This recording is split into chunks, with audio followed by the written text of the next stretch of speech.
What's up guys, George here. Welcome back to my channel. So I've been on a bit of a pedal kick lately. I can't stop buying pedals. So whenever you're shopping for something, naturally you kind of, you go to that little tool and you go lowest to highest in price. And lowest is always Behringer. Whenever you're talking about musical equipment, usually lowest price does not mean quality. So I got a little bit suspicious when I see Behringer able to sell pedals that other companies will sell for $100, $150, $200. They're able to sell them for $30, sometimes less. That raised a lot of red flags for me. So I looked into them. I watched a video on JHS Pedals channel, and I'll link that below, where it talks all about Behringer, their pedals, and kind of the company itself. But to summarize it up, basically, Behringer is this huge company that was founded in the late 80s. It's actually under an even bigger kind of music tech type company. So Behringer has their own facilities in China, and they call it like Behringer City. They have all these huge machines and equipment where they can make the pedals, and they own a lot of the kind of patents and things to make the internals of the pedal. So a lot of pedal makers and boutique pedal makers are buying parts from Behringer, hence hiking up the prices. So Behringer can make a similar pedal with the same kind of internals for much cheaper price theoretically. So after seeing that JHS video, I thought I had to test it out for myself. All right, so here are the two pedals. Let's open this one first. It's a little bit simpler. So this guy, you can see it's a phaser pedal. And most phaser pedals are kind of simplistic, at least a lot of the legendary ones, thinking about like the MXR pedals, are very simplistic in their approach, usually just a knob or a knob and a switch.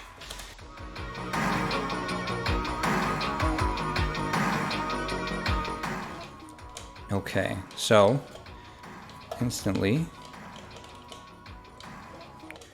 it's got a good, it's in a metal case. It feels decent. Let me compare it to like an MXR pedal I have over here. Okay, so here's a comparable like MXR pedal. The phaser would be the same size. Okay, so for around $30, I think it was like $35 that I paid for this. It actually seems extremely solid, but we're gonna have to plug it in and see. Okay, so next one. Okay, so this one is the FX600. So I didn't really need this. I really wanted a phaser. So I definitely was gonna get the vintage phaser. I didn't really need this, but this is crazy value. This is, again, around the same price as that phaser, in the $30 range, $35. And this thing has a phaser, a chorus, a flanger, a tremolo, a delay, and a pitch shifter. Like, what?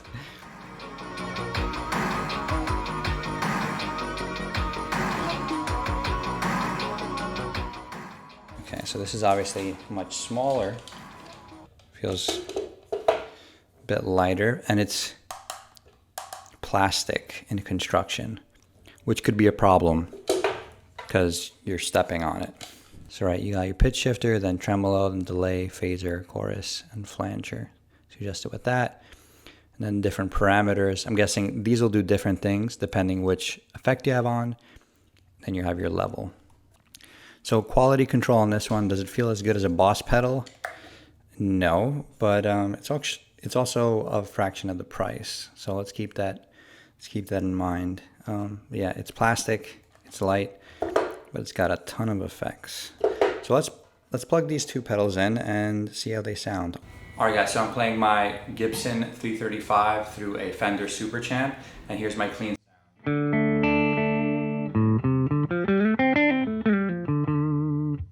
First, let's check out the digital multi-effects pedal, and I'm gonna kick on a little bit of a digital delay. So I have an analog delay. I have a MXR carbon copy, and if you know anything about analog delays, they're very dark, and the digital delays just gives you a really clean delay sound. It's much brighter and more like sound accurate. They're both good, just for different things. Let's see what this delay sounds like. Let's see if it's any good.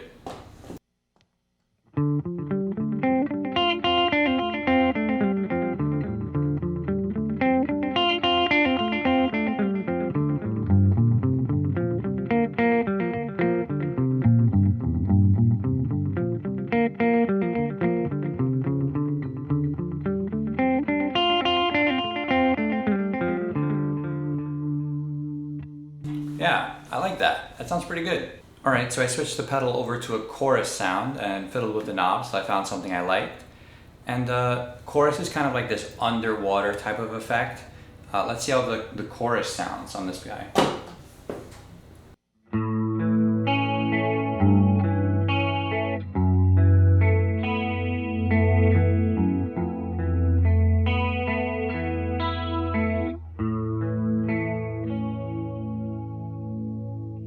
It sounds pretty good. I switched it over to the tremolo setting. I already have a tremolo pedal, but it kind of just comes extra. So let's see if it's any good.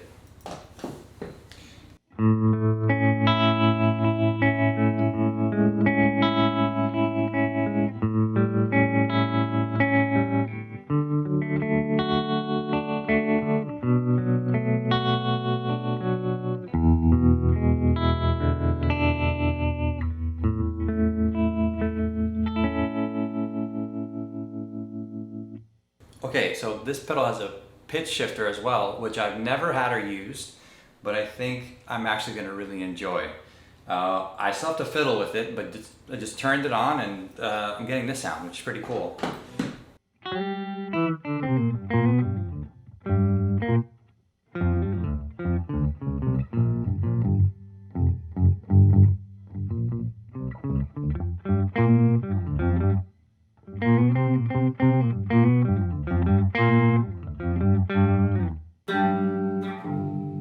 So I think that's an octave down. Let's see if we can mess with it and see what we get.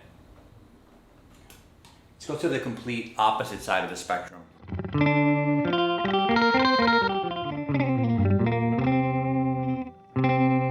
It sounds like the tracking's a little off, like it's coming in right after. Let's see if changing this, moving this will change anything.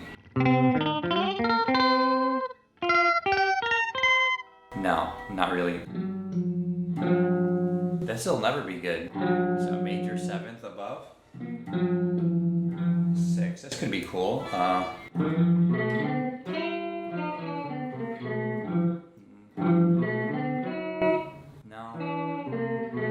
Maybe I just don't know how to use a pitch shifter. Let's keep going. I'm gonna find a sound that's cool.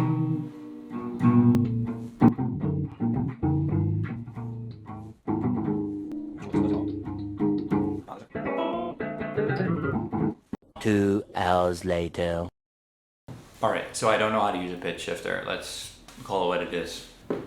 Alright, let's check out the phaser now on the vintage phaser.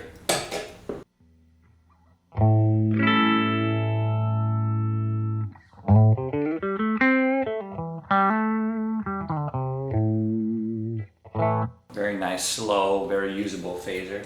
Let's turn it up to like 3.5.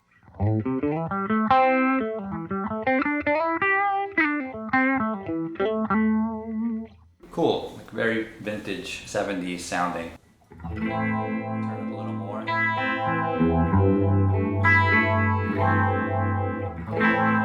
Yeah, instantly this pedal sounds much, I don't know, there's a clarity to the phaser that the multi-effect just didn't seem to have in any of its effects. It's just, it's nice.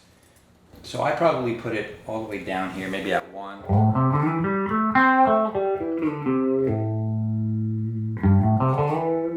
Now let's just see what that tone switch does. It goes from positive to negative.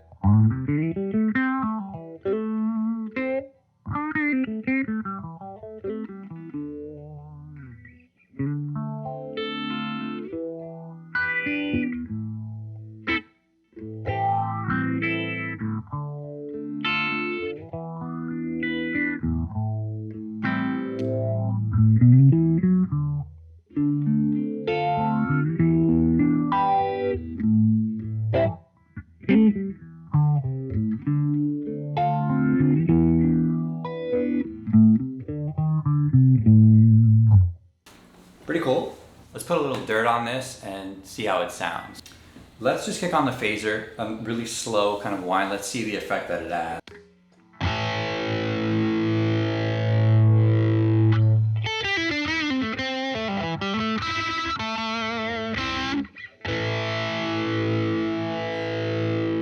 We also kick on our delay. Let's see what happens.